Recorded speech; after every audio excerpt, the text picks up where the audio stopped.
biri.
Buyur Akıncı sözün.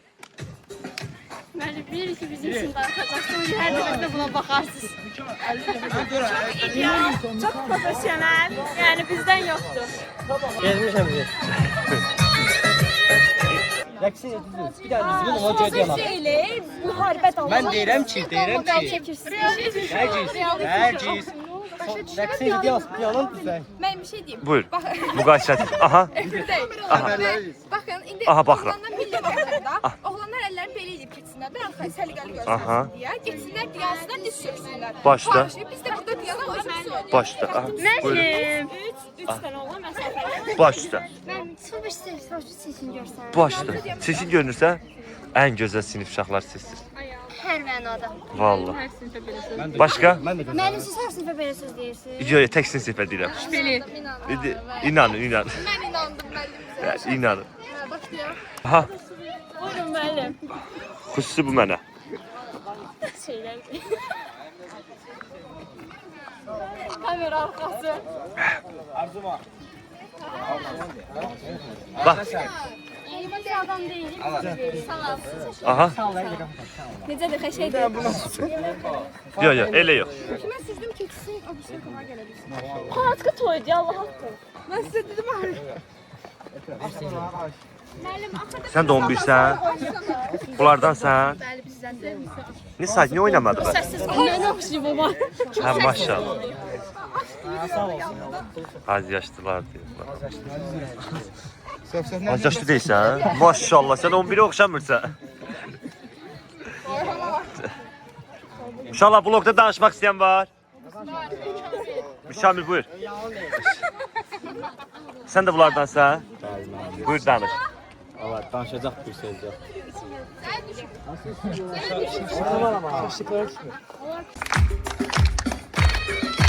Getdik.